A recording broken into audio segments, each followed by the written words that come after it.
de, bueno, de nuevas tecnologías en neurorehabilitación. Estamos con Oscar Alzúa. Oscar Alzúa es jefe de rehabilitación de Fleni.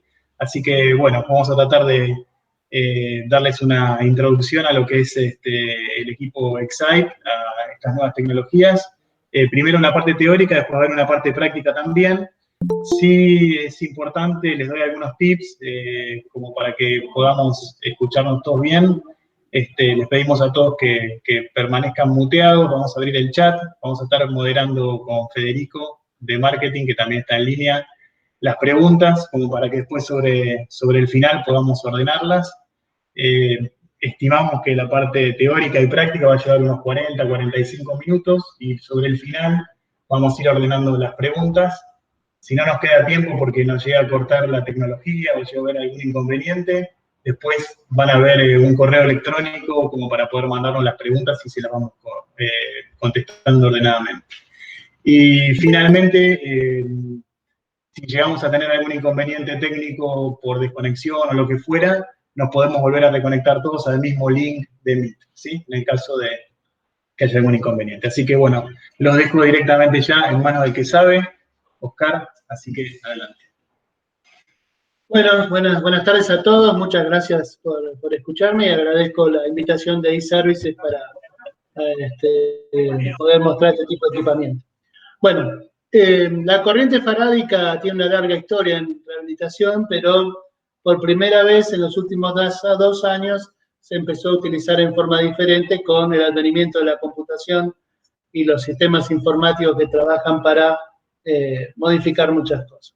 Lo que van a ver ahora es un equipo que tiene básicamente una computadora y un estimulador eléctrico que es comandado a través de programas, a través de elementos que yo puedo utilizar con el paciente. Después vamos a ver cuáles son las ventajas de estos equipos y después vamos a ver algunos videos de algunos pacientes. Obviamente no hay muchos porque esto salió a la venta.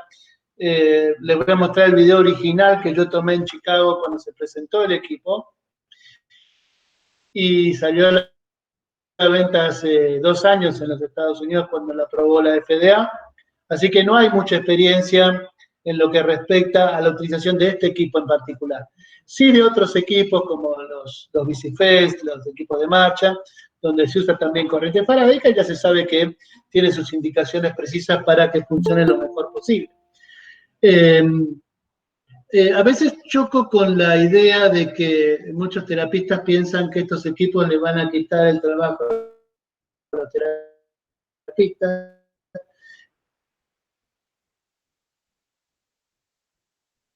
Y a mí me parece que es exactamente al revés, porque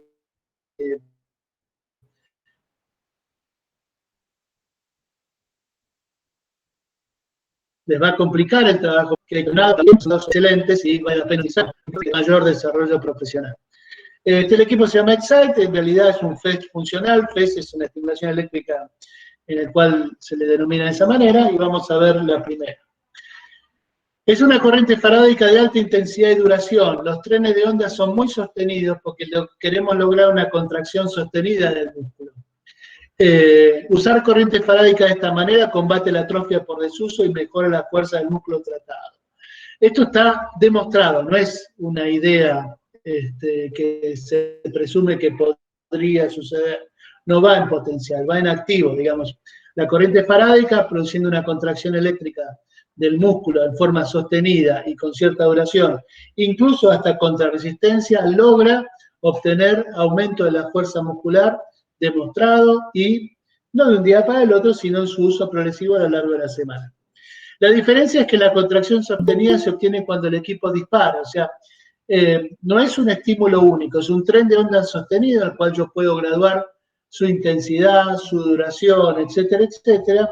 Puedo programarlo con otros grupos musculares y de esa manera básicamente lo que hago es combatir la atrofia por desuso.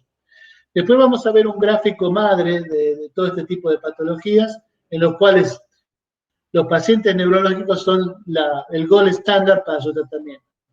Se puede regular la intensidad, la duración de la contracción, como así también el ciclaje de la onda. Yo domino toda la conformación de la onda, lo que me permite elegir para cada paciente qué es lo mejor que necesita. Se puede programar también una secuencia. Una secuencia significa que se abra la mano, se estire el codo, se levante el hombro y lograr un gesto, un movimiento complejo que el paciente por sí solo no puede realizar en forma exitosa. Como se trata de una corriente farádica, necesita que el arco motor inferior se encuentre indemne. ¿Qué significa esto? Ustedes saben lo que realizan en electroterapia, que si ustedes tienen lesión del nervio periférico o lesión de la motoneurona inferior, la única manera de lograr una contracción muscular es a través de la corriente exponencial. La farádica no tiene respuesta. De esta manera, esto es absolutamente necesario para lograr una buena contracción. No puede ser utilizado en pacientes con lesiones periféricas. Siempre me preguntan, ¿se puede utilizar un Guillain-Barré? No, Guillain-Barré, por su definición diagnóstica, es una polirradiculoneuritis, en el cual el arco motor inferior está dañado. Si no hay reflejo, por ejemplo, rotuliano o aquiliano, pretender que el cuádriceps se contraiga con una estimulación eléctrica funcional por farádica es prácticamente imposible. Debe usarse exponencial. Y debido a las intensidades y las duraciones que se utilizan, no se puede utilizar la corriente exponencial para realizar este tipo de tratamientos porque producís quemaduras en la piel. Tampoco puede utilizarse en miopatías hasta ahora porque no hay prueba sustentable de que lo beneficie al paciente. Por ejemplo, hacerle a una miotonía congénita de Thompson no se sabe los resultados. Este equipo tiene en el mercado apenas 2 años y no hay trabajos a distancia en el cual tengan 3.000 o 4.000 pacientes utilizados. Entonces, se va a saber en los próximos años. Pero sí sabemos que en aquellos pacientes que tienen el arco motor indemne y que tienen un músculo que sufre atrofia por desuso, es indicación precisa. Cabe destacar que hay otros mecanismos que están estudiándose en este momento, que están en boga y que hablan de su potencialidad en la reeducación. Genera exclusivamente corrientes farádicas por 12 canales simultáneos programables. Escuchen el número, 12 canales simultáneos programables. Su ejecución se programa en forma automática o manual. Yo puedo, por ejemplo, elegir un movimiento del miembro superior o del miembro inferior o del tronco, utilizando 12 canales y hago funcionar 12 grupos musculares o 12 músculos unitarios para producir la contracción o un arco. Por ejemplo, voy a tomar un elemento que está extraño, que es lo que va lejos mío, donde yo lo tomo y lo llevo hacia mí para poder lograr el acercamiento del objeto. Entonces, hay una secuencia de contracciones que yo puedo tenerlo en forma programada, como tiene la máquina, o lo puedo construir yo, customizarlo, como se dice en inglés, para hacer funcionar aquellos músculos que me interesan. Tiene programado gestos, movimientos globales, secuencias, elementos sustentables. Por ejemplo, puedo lograr en un paciente que tiene una paraparesia con poca fuerza en cuádriceps y glúteo, yo utilizo electrodos en glúteo, cuádriceps y musculatura inferior, llámese gemelos y tibial anterior, y logro bipedestar al paciente para que pueda hacer un trabajo de reeducación y fortalecimiento de miembros inferiores. No se olviden que cuando ustedes usan la musculatura, cuando la musculatura está muy, muy débil, valores, por ejemplo, de 0 a 1, de 1 a 2, o sea, de 0 a 5 la escala, ¿no? Valores de 0 a 1, de 1 a 2, la simple contracción y sostenimiento logra cierta hipertrofia del músculo. O sea, cuanto más débil es el músculo, más fácil es su hipertrofia en el caso de que esté sano y que tenga la inervación correspondiente funcional. Entonces, los músculos que más se benefician con este tipo de tratamiento son aquellos que están más debilitados. De cualquier modo, cada gesto o movimiento puede reprogramarse su participación músculo por músculo. Yo puedo utilizar, por ejemplo, trabajar solamente con el cuádriceps, trabajar solamente con el bíceps o solamente con el deltoides. Puedo hacer o programar lo que yo quiera con la estructura que estoy manejando. Eso le da la ventaja al terapista de poder secuenciar lo que desea hacer y sobre todo acotar los trabajos a aquellos músculos que le interesan.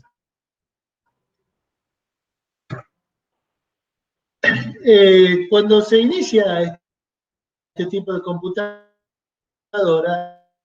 el ingreso del paciente y del profesional en la base de datos es esencial para su funcionamiento.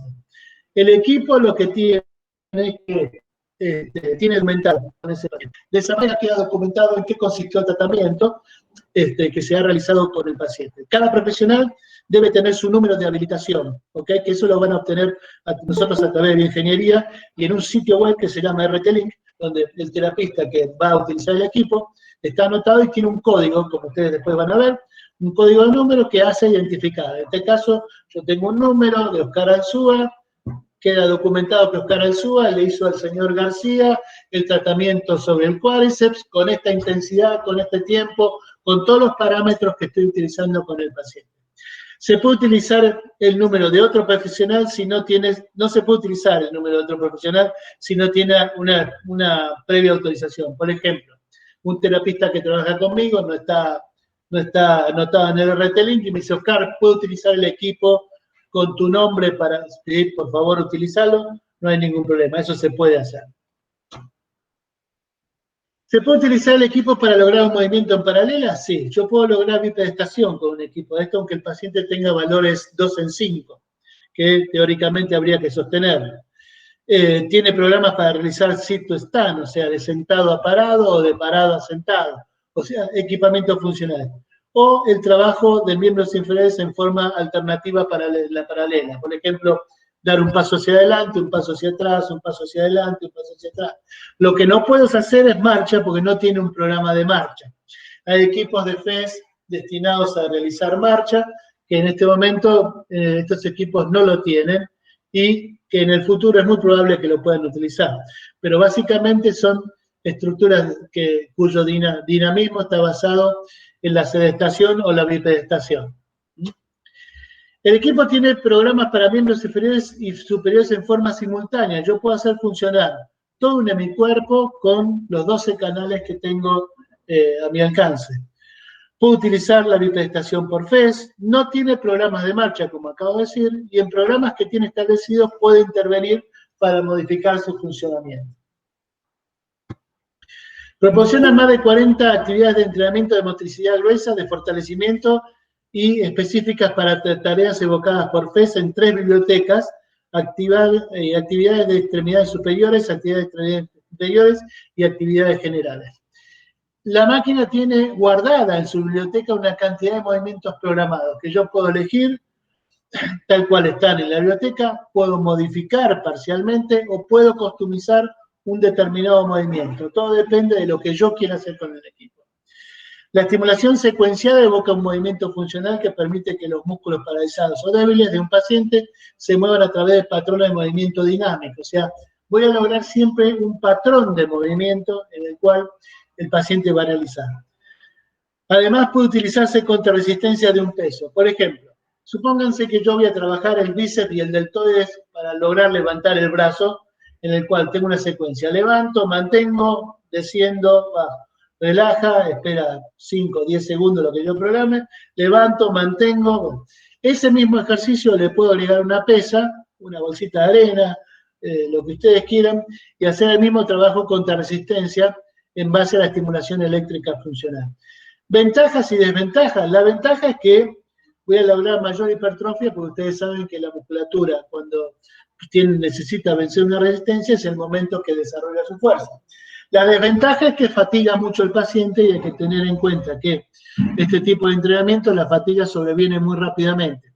Cuando utilizo una corriente farádica para lograr la contracción, a diferencia de la contracción del nervio con respecto al músculo, es que yo voy a contraer todas las fibras musculares al unísono y no en una forma secuenciada como se escucha cuando uno realiza un electromiograma en el cual se escucha como una ametralladora.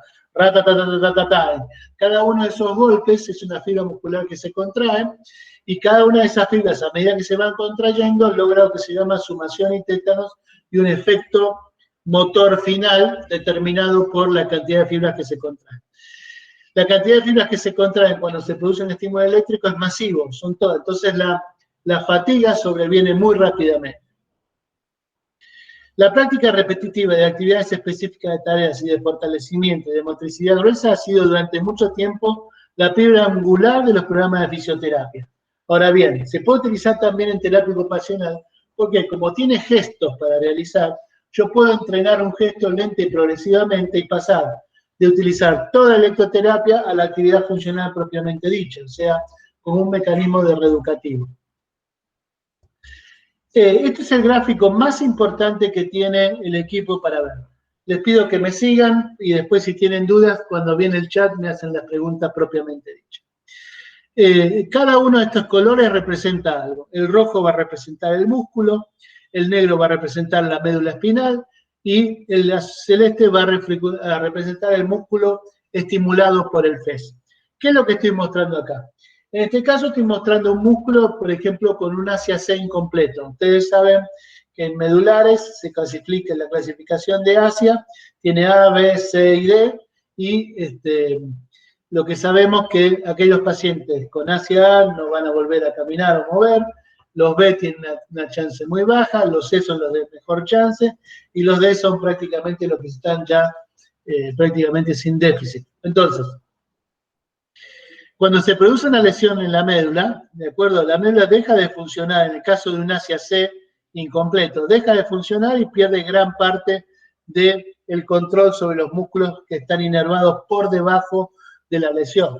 Este mecanismo se conoce muy bien, incluso el paciente puede tener lo que se denomina shock medular parcial, dejar de funcionar, pero la médula deja de funcionar casi inmediatamente y se mantiene cierto tiempo sin funcionar, de acuerdo por el edema, la lesión, la catarata de catecolaminas y elementos que producen trastornos en la contracción, en la conducción de las fibras nerviosas, etcétera, etcétera. ¿Qué sucede con el músculo? Con el músculo, a medida que pasan los días, se empieza a desarrollar atrofia por desuso, hasta llegar a perder casi el 70-80% de la fuerza muscular, en el caso de los Asia C, que tiene el músculo normalmente. Entonces, más o menos al segundo mes yo me encuentro con el músculo digamos, en su peor nivel postlesional, a pesar de que haya hecho tratamiento kinésico o rehabilitatorio. ¿Por qué? Porque por lo general no pueden trabajar contra resistencia, me tengo que limitar a el trabajo funcional, movilizar, tratar de sentar al paciente. Trabajos funcionales que no hipertrofian, sino que utilizan la musculatura que ya de por sí está debilitada. Ahora bien, si yo consigo utilizar el FES con estos pacientes, esa atrofia por desuso la combato y lo que sucede es lo siguiente, cuando la médula empieza a funcionar, ¿de acuerdo? Que está representado por el carril negro, se encuentra con el carril celeste, que es el músculo tratado con FES, en mejores condiciones de lo que hubiera sido si no hubiera recibido el FES. ¿Qué genera esto? Sabemos lo siguiente, y esto está ya prácticamente demostrado en algunos pacientes con lesionados medulares de miembros inferiores, que aquellos pacientes Asia C que van a ser deambuladores domiciliarios a los 7-8 meses y deambuladores comunitarios a los 3, 4, 5 meses, perdón, al revés, deambuladores domiciliarios a los 3, 4 meses y deambuladores comunitarios a los 7-8 meses, la pregunta era, ¿por qué tarda tanto la médula en recuperarse? En realidad la médula se recupera más rápido que eso, pero se encuentra con una musculatura que no está en condiciones de funcionar cuando empieza a funcionar su médula, que vendría a ser este punto de los gráficos, ¿de acuerdo? Entonces, si vos te encontrás con una musculatura que está mejor, a pesar de que el trabajo la va a hacer mejorar, si la musculatura perdió menos de lo que pierde habitualmente, la recuperación va a ser más rápida y con una mejor respuesta. Ergo, se van a acortar considerablemente los tiempos de recuperación del paciente en el caso de la utilización de este tipo de equipamiento. Esto no se necesita hacer trabajos para demostrar si esto es cierto o no. Esto se sabe que funciona así. ¿Por qué? Porque la farádica utilizada en forma de FES a través de, por ejemplo, las bicicletas con FES, ya lleva más años, por lo menos 7, 8 años, y ya hay trabajos que demuestran con FES o sin FES la diferencia de la recuperación de estos pacientes para lograr que cuanto antes logren mejorarse. Hay un ejemplo burdo que se da, que sirve para... Vamos a suponer que yo tengo un auto que se me rompe la bomba inyectora del auto, y bueno, está parado el auto y no lo puedo hacer arrancar y funcionar, y el repuesto tarda un mes en llegar a Buenos Aires porque no había repuestos en Buenos Aires. Mientras tanto, las gomas del auto se van desinflando, cuando llega el repuesto le coloco el refuerzo, hago funcionar el motor, pero que cuando quiero arrancar,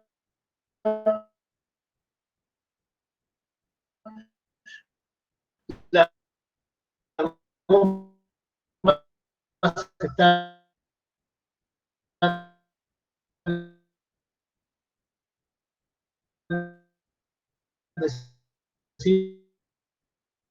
desinfladas y no tengo, digamos, la posibilidad de hacer funcionar. Creo que no tiene efectores, no tiene las gomas del auto en condiciones para poder funcionar. Esto se repite también en el miembro superior, ¿de acuerdo? Pero se necesitan trabajos de investigación para terminar de demostrar.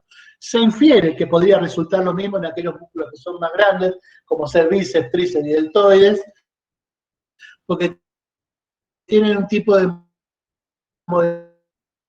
movimiento, digamos, más, es difícil decir esto en la mano y antebrazo, donde la musculatura es mucho más exquisita, es menor y tiene habilidades que, digamos, el miembro inferior o el hombro habitualmente no tiene.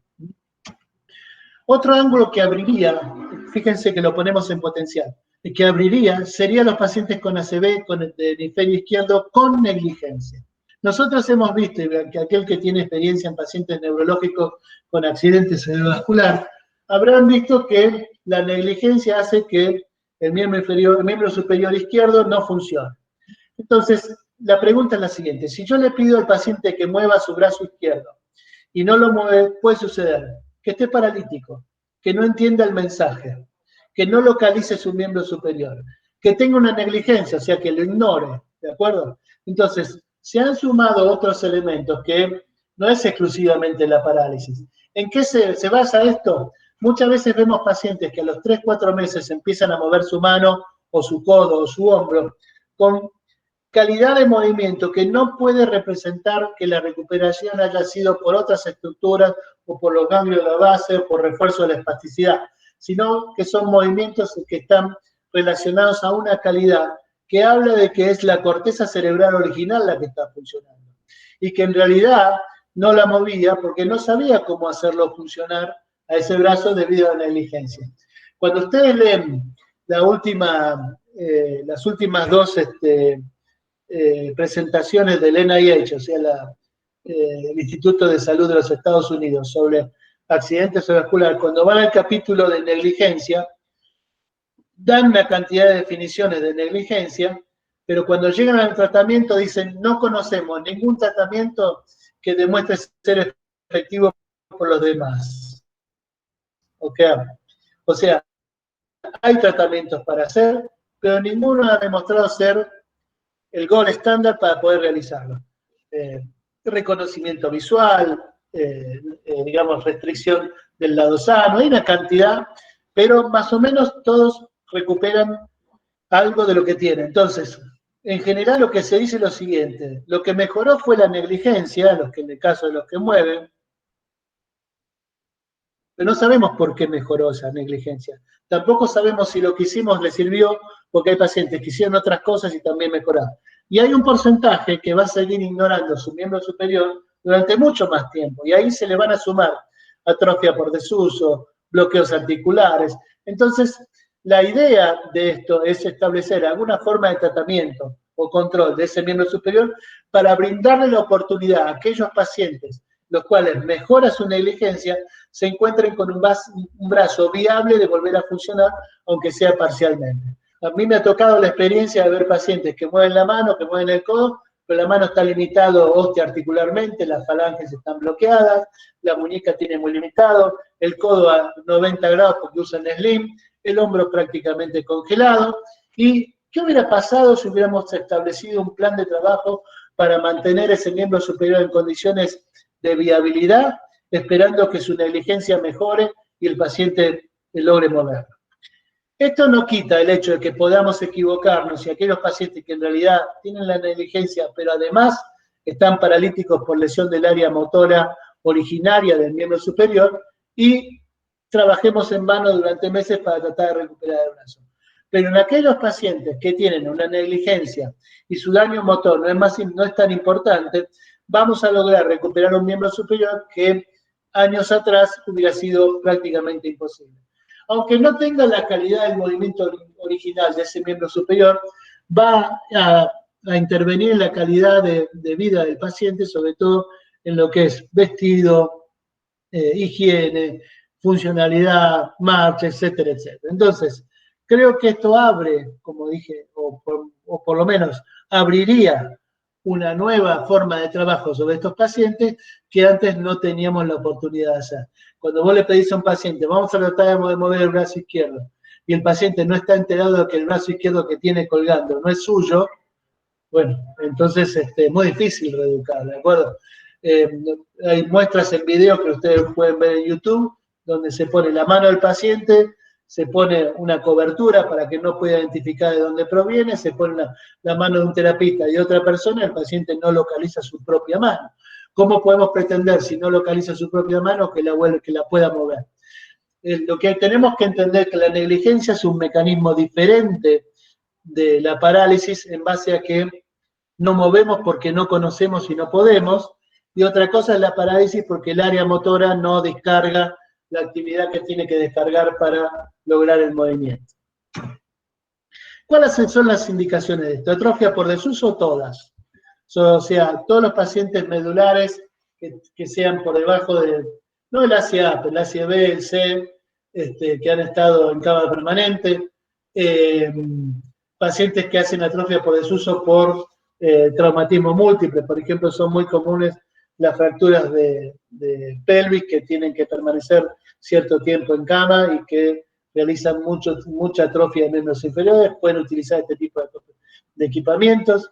Post-ACV todos, post-trauma de cráneo también, se puede utilizar perfectamente. Todo lo que se denomina lesiones medulares reversibles y no reversibles.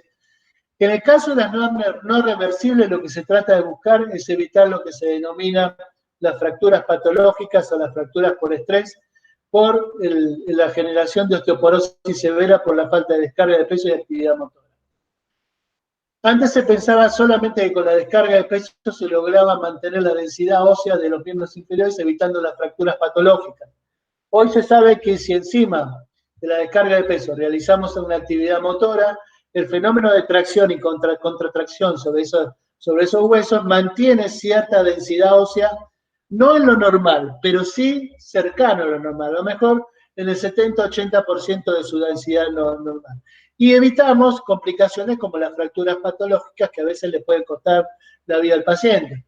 O sea, si el paciente, nosotros hemos visto pacientes que decubitándose en la cama, pasándose a la silla de ruedas o al baño, hacen una fractura de fémur y después la operación que implica poner placas, tornillos y todo este tipo de complicaciones le provoca infección urinaria porque estuvo con sonda, una trombosis venosa del miembro inferior y eso lo puede llevar a una embolia de pulmón que puede matar al paciente.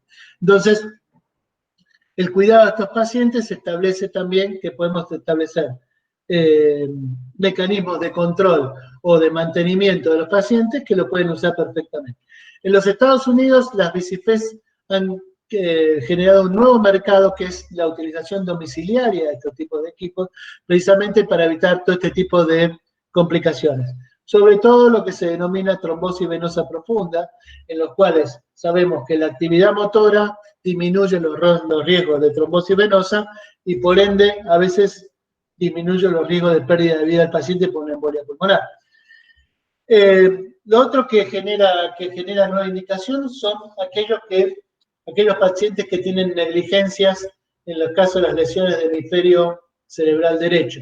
Lo pongo con signo de pregunta porque todavía no está bien demostrado. Todo esto está en desarrollo de investigación y no tenemos 5.000 o 6.000 pacientes que hayan mejorado su negligencia a través de esto. Se va a saber en los próximos años, pues esto solamente tiene lesiones. Y después la reeducación de lesiones parciales, siempre y cuando no sean en la estructura del arco nervioso periférico, llámese motoneurona, nervio periférico, placa motora, etcétera, etcétera. Acá vamos a ver un paciente con una esclerosis múltiple que tuvo un brote hace muy poco tiempo y ahora tiene una hemiparesia derecha y Diego está trabajando lo que se denomina una actividad motora en el cual el paciente tiene valores 1 en 5, 2 en 5 en el miembro superior y ustedes van a ver electrodos en el plano flexor, en el plano extensor, y en la zona del hombro y el deltoides para poder producir una contracción. En este caso, esto se denomina ejercicio de reach, o sea, de alcance para poder empezar. Ahí lo van a ver. El equipo dispara, abre la mano, cierra. Si ella quisiera hacer esto por sus propios medios, no lo puede hacer. Ahora vuelve a repetir. Recuerdo, se le coloca el objeto más distante otra vez y nuevamente realiza, cuando viene el estímulo, apertura de la mano, extensión del codo, contracción del deltoides anterior que se ve acá arriba en el electrodo colocado y logra el movimiento. ¿De acuerdo? Esto se repite mientras la respuesta motora es viable. Cuando la respuesta motora empieza a decaer, la recomendación es detener el tratamiento. ¿Por qué? Lo que está empezando a decaer es el músculo. ¿De acuerdo? Y si uno se entusiasma y lo exige, lo puede llevar a la rhabdomiólisis. ¿Por qué? Porque el estímulo eléctrico contrae todas las fibras musculares, no parcialmente. No lo hace como lo hace el nervio periférico, lo hace en forma masiva. Ahora lo vamos a ver un poco más cercano. ¿De acuerdo? Ahí se ve la apertura de la mano, se ven los electrodos colocados en el grupo extensor y el grupo flexor, y después arriba están los electrodos que pertenecen a los. En el caso del Excite, ahí se ve el equipo funcionando y se ven los canales que están activados, que son los que tienen el color. Los que no tienen color están desactivados para no interferir en el movimiento. ¿De acuerdo?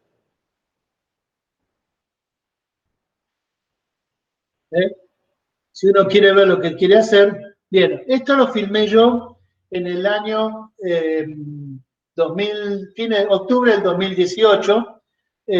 Ahí la van a ver a Wendy, que es la entrenadora. Yo estuve trabajando con ella en Baltimore para mostrarle y hacía la demostración del movimiento que ustedes acaban de ver. Esta señora, yo tuve la oportunidad de verla, es una señora voluntaria con una hemiparesia derecha que ya caminaba con un bastón y el miembro superior tenía valores 2 en 5, no mucho más. El bíceps quizás llegaba a 3, pero no mucho más. Se ve que tiene todos los electrodos colocados y Wendy la tenía entrenada ya con una intensidad importante, casi 40-50 mA para producir una contracción sostenida y lograr la expansión del músculo. Entonces ahora lo van a ver funcionar, van a ver que el miembro superior se mueve en forma funcional, siempre con el mismo movimiento. ¿Por qué? Porque es lo que tiene programado en la computadora. Si yo quisiera cambiar el movimiento, tengo que cambiar los mecanismos que la computadora me exige para funcionar. Entonces ahí lo van a ver funcionar. ¿De acuerdo? El paciente abre la mano, cierra. Abre de nuevo, extiende, toma y vuelve atrás. Fíjense que es siempre el mismo movimiento y de acuerdo al entrenamiento que va a hacer, yo voy logrando que, ¿se escucha ahí? Sí, ¿no?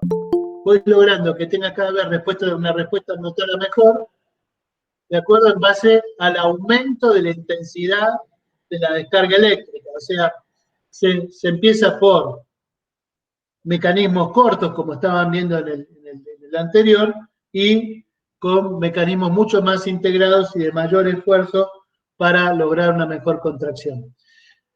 Cabe destacar que hay que vigilar al paciente que está haciendo esto y después, cuando el paciente empieza a ganar cada vez más fuerza, incluso puede pasar a actividades funcionales contra resistencia, incluso hasta puede utilizar una pequeña pesa de 1 kilo, 2 kilos para lograr la fuerza que se necesita, dado que este paciente no tiene una espasticidad marcada y puede utilizarlo perfectamente bien. Esto no viene al caso, pero lo que quiero mostrar es una larga historia de utilización de FES en miembros inferiores. Este es un chico con una paraplegia ácida completa que quiere utilizar el día de mañana un robot de marcha, pero no tenía suficiente densidad ósea. ¿Por qué? Porque en el robot de marcha la descarga de peso es a través de los huesos del paciente, y si vos te pones un robot de marcha y no tenés una buena densidad ósea, te vas a fracturar, como ha pasado en un congreso en el cual se quería mostrar un robot de marcha, el paciente no tenía suficiente densidad ósea y en plena demostración fracturó su fémur. Un papelón, pero bueno, sucedió. Ahora lo van a ver funcionar. Yo quiero que vean la forma en que se contraen los músculos de los miembros inferiores. Esta es una filmación que tomé yo en el centro de entrenamiento cuando me entrené. así que tiene sus deficiencias técnicas, pero bueno, es la única manera de poder mostrar. Fíjense la contracción del cuádriceps para empujar la bicicleta. La bicicleta lo que hace es primero trabajar en forma asistida y a medida que el paciente logra cada vez mejor contracción muscular, va a trabajar en forma resistida. O sea, va a resistir la contracción del músculo. ¿Para qué? Para lograr cada vez más musculatura. Esta contracción y contracontracción que generan los isquiotibiales y el cuádriceps aumenta la densidad ósea del músculo más allá de la bipedestación. La bipedestación sirve, pero sirve mucho más la contracción muscular. Este es el equipo que estamos presentando hoy, que es el Excite, en el cual voy a pasar a una demostración. Acá vemos una simulación en la cual hay una animación vista previa del acto motor que va a realizar el paciente y que después vamos a ver en la computadora. Este es cada uno de los canales. En el caso del miembro superior voy a tener estos 3 o 4 canales autorizados a funcionar, en el cual yo regulo las características de la onda, frecuencias, duración, todo lo que quiero, amplitud de la carga. Y acá lo que tengo es la participación de cada uno de los músculos. Cada uno de los grupos musculares está significado por un color diferente. En este caso en particular, el más largo y el más grande, significa la contracción del serrato para que la escápula pueda moverse. Muchas veces la escápula está fija en un movimiento y cuando realizamos el movimiento del miembro superior, terminamos destrozando el marquito rotador y generándole dolor al paciente. Entonces, la escápula en este momento inicia la contracción y luego continúan los otros grupos musculares hasta realizar el barrido completo. Acá me muestra qué es lo que puedo utilizar. Puedo utilizar todo el hemicuerpo derecho, todo el cuerpo completo, o todo el hemicuerpo izquierdo. ¿De acuerdo? Lo que se ve arriba también es la ajustación, cómo se ajusta cada uno de los grupos musculares, las pruebas musculares que voy a hacer, y puedo hacer lo que quiera con la estructura del paciente. Acá vemos otras actividades que se pueden hacer con los pacientes. En este caso, esto es una foto de demostración de utilizar el tibial anterior en un patrón de marcha, en el cual se está utilizando con el paciente. Este es un paciente que va a utilizar sobre el miembro superior para una actividad del miembro superior. Este es un paciente que está utilizando, fíjense, el gemelo y el tibial anterior para lograr estabilizar el pie y trabajar el equilibrio a lo que se denomina estrategia de tobillo. Yo puedo ir armando lo que quiera de acuerdo a lo que voy a hacer. En este caso está habilitado también el cuádriceps, por eso tiene una cinta arriba que está apretando los electrodos, y de esa manera logro que el glúteo que sube por acá el electrodo, los cuádriceps, tibial anterior y gemelo, logre una contracción de todo el miembro superior para subir este escalón y lograr equilibrio. La asistencia del terapista es clave y el programa de lo que vas a hacer también es clave. Acá se ven, como vieron recién, la actividad con un chico que tiene una cuadriplejía y utiliza la estimulación eléctrica funcional para lograr la toma. Estas son fotografías que se utilizan para mostrar las habilidades. Lo mismo puedo utilizarlo con un acto motor, como por ejemplo el caso de utilizar un cepillo de dientes. Este movimiento está programado en la computadora. Yo puedo ir de a poco, organizándolo y lograr que el paciente, a través de un equipo especial que sostiene su cepillo de dientes, logre la contracción que tiene que lograr.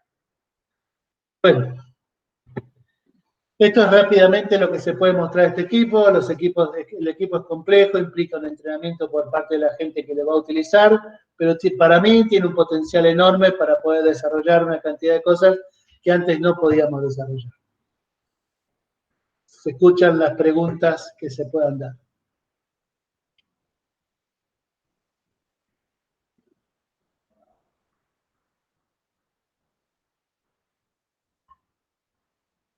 ¿Dónde van a aparecer las preguntas?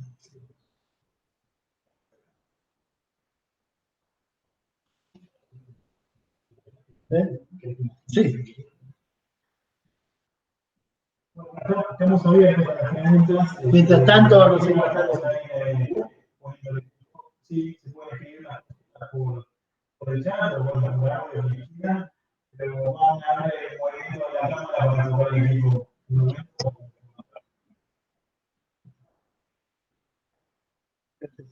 Se ve. Bien, ahí voy a abrir un paciente. El paciente tiene un código, ¿ok? El cual se le dan valores para poder identificarlo. De acuerdo que, como dije al principio, que he identificado quién usa el equipo, con qué paciente usa el equipo y qué es lo que va a realizar con ese equipo. Esto que ven girando acá es la memoria del equipo que está empezando a grabar, digamos, lo que voy a hacer con el paciente, y van a aparecer una cantidad de funciones que yo puedo utilizar con el paciente. ¿De acuerdo? Hay que esperar unos segundos que se estabilice.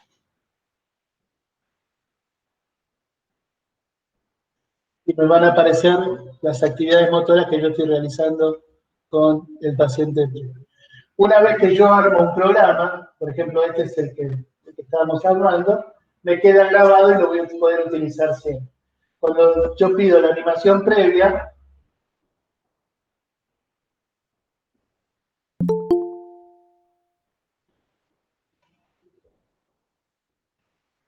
me va a dar el acto motor que yo quiero hacer, que era el que estábamos mostrando. Ahí se ve el hombrecito. Esto se le muestra al paciente para que entienda qué es lo que tiene que hacer también con esa actividad. Acá se ve perfectamente qué músculo. Yo puedo ir eligiendo, si quiero, otros músculos para utilizar. ¿De acuerdo? Y voy armando un programa mucho más complejo. Fíjense que acá tengo apertura de la mano, cerrado de la mano, retracción, forward reach, o sea, el alcance, donde trabaja el deltoides anterior y parte del bíceps, y core stability, que es la parte de la escápula para poder lograr el movimiento. ¿De acuerdo? También puedo salir de aquí, ¿de acuerdo? Ir a otro, por ejemplo, otro tipo de equipamiento, que es, por ejemplo, sit to stand, ¿ok? En el cual el paciente con la estimulación en glúteo, cuádriceps y gemelo logra pararse, aunque no le alcance la fuerza que tiene normalmente para hacerlo. Fíjense cómo cambia todo el patrón en el cual todo se contrae al unísono para lograr la estimulación permanente. Y fíjense que como que todo el programa está funcionando, ¿por qué? Porque va a ser bilateral la contracción.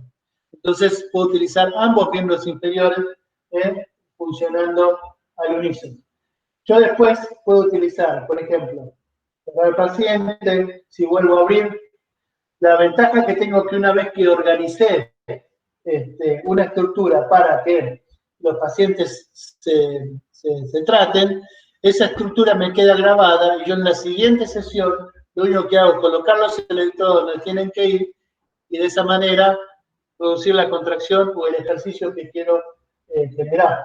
Cuando yo tengo también el inicio clínico, este es mi número asistencial, le doy OK, voy al número de PIN que tengo,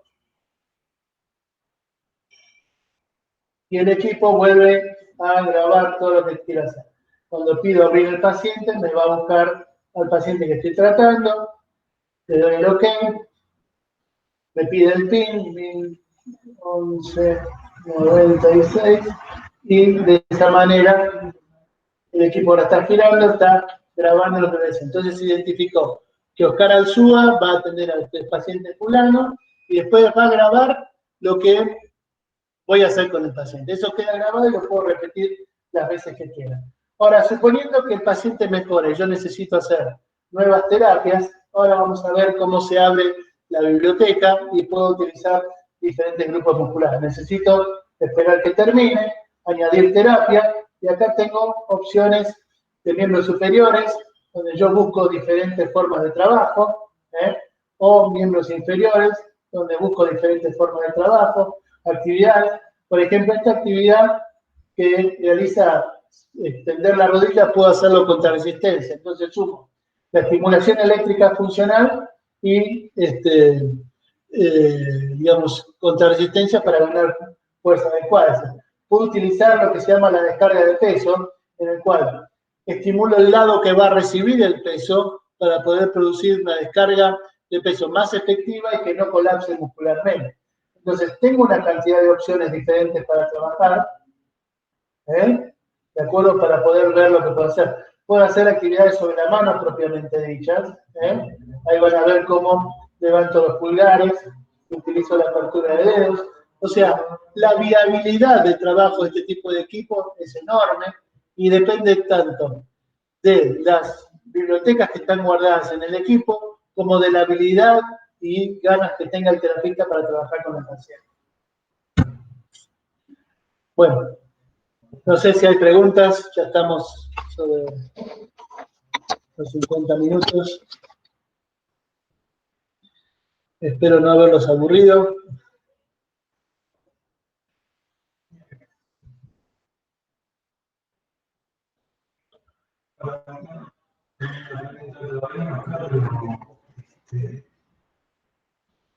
Mientras esperamos si hay alguna pregunta, les recuerdo que la charla la grabamos, así que probablemente en el sitio de LinkedIn, en Services Medical, donde la puedan compartir con algún colega o puedan volver a ver lo que les pueda interesar. No sé si queremos algo más, Oscar. Ahí estamos con todo. Ahí estamos con todo. Estamos bien. ¿Alguna pregunta? Ya del equipo de Chile, Francisco. Acá hay una pregunta, si existe una aplicación de tecnología de SAFE para el área respiratoria. No. No. No. Bueno.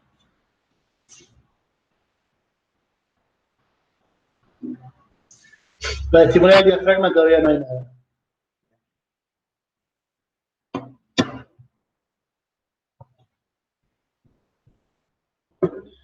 Bueno, muchas gracias a todos. Bueno, les agradecemos en nombre de Services. Cualquier consulta, van a tener la posibilidad de lanzar la bienvenida que se quedó en el tintero. Acá hay una pregunta más antes de que nos vayamos. Dice, en facilitación de la marcha, ¿es posible acompañar el desplazamiento del paciente con el equipo de forma portátil? En realidad está pensado para que vos puedas dar un paso nada más, no marcha en la paralela.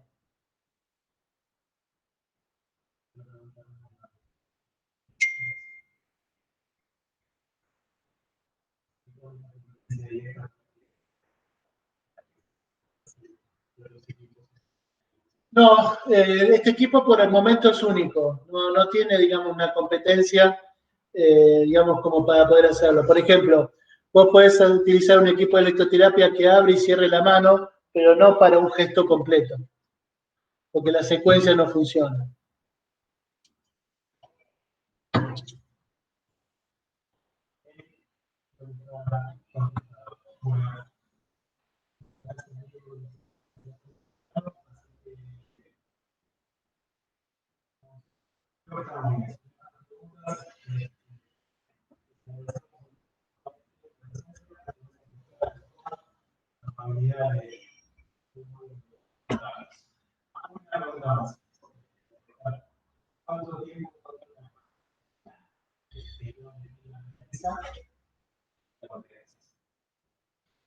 La capacitación, por ejemplo, cuando yo hice el entrenamiento en Baltimore eran 4 días de 8 horas por día. O sea, yo creo que se puede acortar la capacitación, pero ahí hay mucho también ahora con el tema de virtualidad por la pandemia, hay mucha parte de la capacitación que viene vía virtual.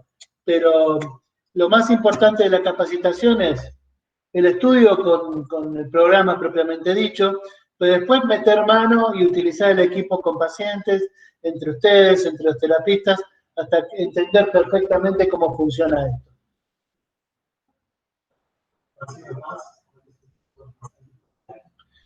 No, el tema es el siguiente. En ELA, digamos, la progresividad está dada por la muerte neuronal en el sistema nervioso, y cuando vos querés hipertrofiar, te vas quedando cada vez con menos unidades motoras.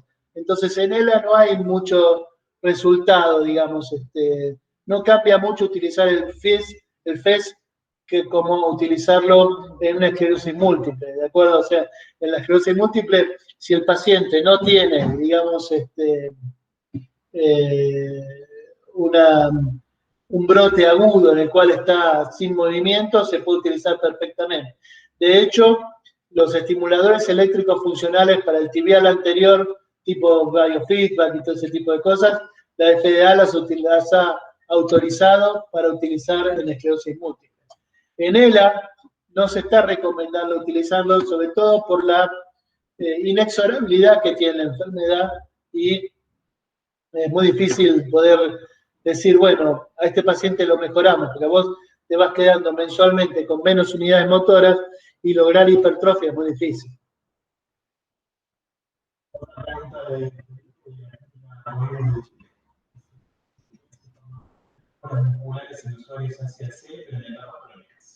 Sí, sí, porque el tema es el siguiente. Cuando vos comparás un ACAC que no tiene una actividad física sostenido, la atrofia funcional es constitutiva de la patología del paciente. Cuando son pacientes que a lo mejor deambulan 50, 100 o 200 metros por día, de acuerdo, la posibilidad de darle más fuerza es segura. La actividad de la vida diaria brinda un entrenamiento que cuando vos dejás de realizarla la perdés. Entonces, los músculos de esos pacientes, es la mejor indicación que tiene el FES funcional es el ACAC, y en aquellos pacientes que hacen ACV de baja intensidad y en el cual vos tenés una hemiparesia que está empezando a recuperar y que a lo mejor le va a llevar 4, 5, 6 meses recuperarse y de esa manera tiene una mejor oportunidad para poder tener la mejor posibilidad. El ACAC es la mejor indicación para este tipo de equipamiento.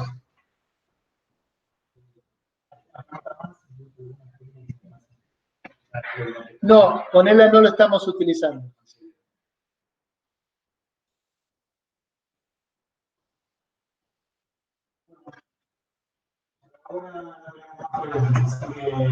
Les agradecemos a todos y les vuelvo a decir que vamos a dejar el link de Exámenes Médicas de la charla. Así que, bueno, muchas gracias y les agradecemos a todos la presencia y los comentarios.